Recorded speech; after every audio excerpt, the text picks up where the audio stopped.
If you've got a box cutter, this can happen to you.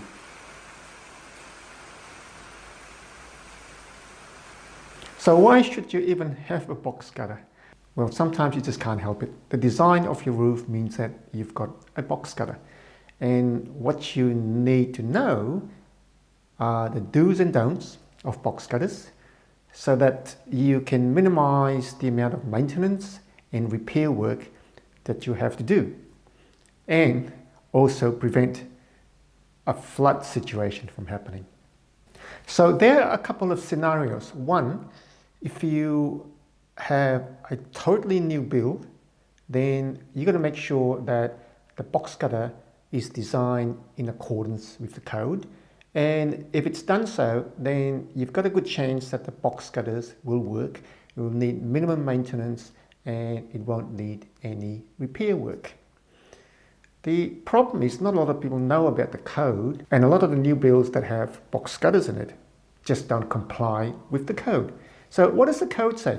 Well, I've got a separate video looking at the code requirements for box cutters and how box cutters should be designed according to the code.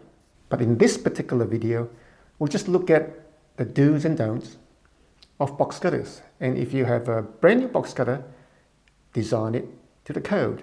And if it's not designed to the code, then you've got to look at other things that you need to do to prevent problems from happening.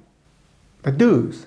The major do on any box cutter system is maintenance, because you have to make sure that the box cutter is clear of any rubbish, because any rubbish buildup will clog the downpipe, and if you've got clogged downpipes, then obviously the box cutter just fills up and overflows into your house. The other do obviously is to know a bit more about box cutters, because once you understand the animal that a box cutter is, then you can apply preventative measures to make sure that you don't have any problems. The third do is to make sure that you understand the condition of the box cutter. Never let it get rusted. And if there's any sign of rust, you should think about getting the box cutter replaced as soon as you can, because you don't want a rust hole to spring a leak into your house. And if you get your box cutter replaced, you should know whether your box cutter complies to the code. If it doesn't comply to the code, maybe during the repair process, you get your box cutter replaced with an alternative box cutter that's designed to work a lot better. All right, what are the don'ts of box cutters then? Obviously, this is a repeat of what you need to do with box cutters. And the first thing is, don't neglect maintenance. Really, really important. And the second thing is, make sure that the box cutter doesn't pond water, because if the box cutter ponds water, it's going to shorten the life of the box cutter, the metal itself, and all the sealants, and you will get premature failure.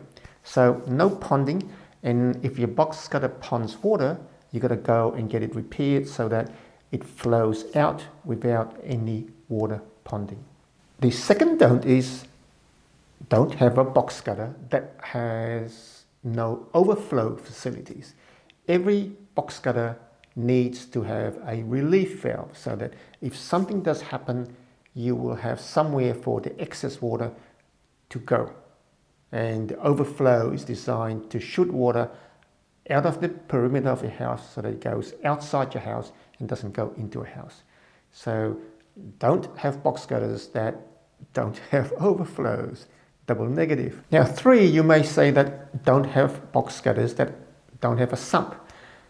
Sometimes you can get away with a box cutter without the sump.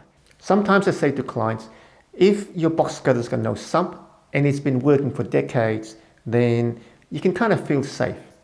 And the last thing about the box cutters, and this is the last don't, if you get your box cutter replaced, don't let the roofer leave the old box cutter behind.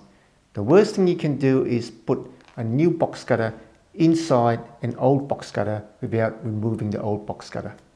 Because what's going to happen is that the rust on the old box cutter will eat into the new box cutter and the new box cutter will have a much reduced life. So you think you've got a brand new box cutter that's going to last for decades, but you in fact don't, because the new box cutter will start to rust really, really quickly because it's in contact with an old box cutter that is rusted. So take the opportunity when you do have to replace your box cutter to make sure that, one, it is redesigned if possible so that it can comply with the code. And if sizing is a problem, then you're obviously going to make sure that the overflow is designed to work a lot better. And it is an opportunity to maybe redesign the box cutter, but certainly put a box cutter in that works a lot better than the old box cutter that's been replaced. Some people have to live with box cutters. They can't have all eaves cutters. But if you understand what they are, what you need to do with them, then there's a good chance that you won't have any problems with box cutters.